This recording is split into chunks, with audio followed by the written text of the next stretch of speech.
Chapter 6. That night, the king could not sleep.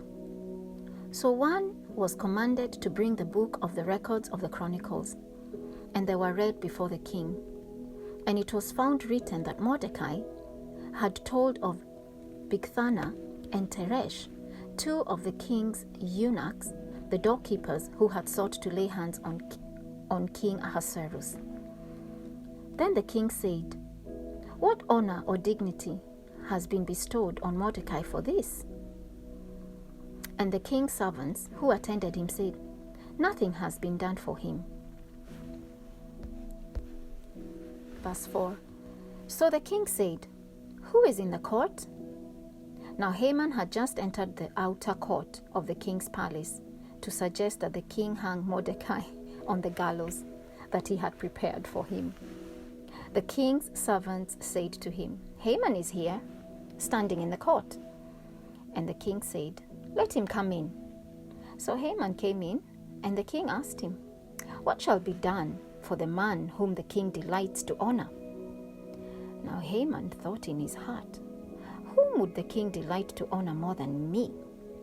And Haman answered the king, "For the man whom the king delights to honor, let a royal robe be brought, which the king has worn, and a horse on which the king has ridden, which has a royal crest placed on its head.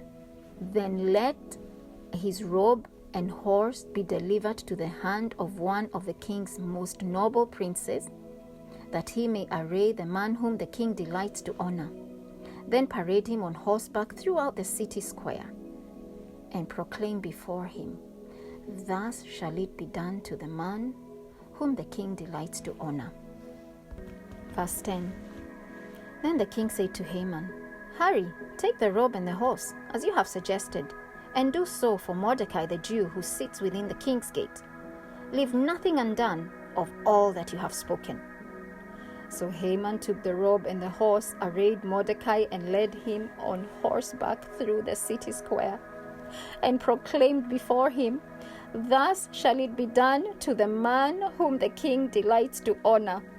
Afterward Mordecai went back to the king's gate, but Haman hurried to his house, mourning and with his head covered. 13.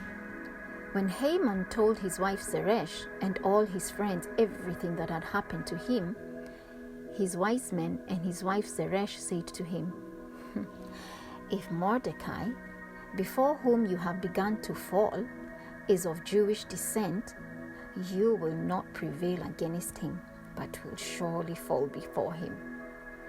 While they were still talking with him, the king's eunuchs came and hastened to bring Haman to the banquet which Esther had prepared.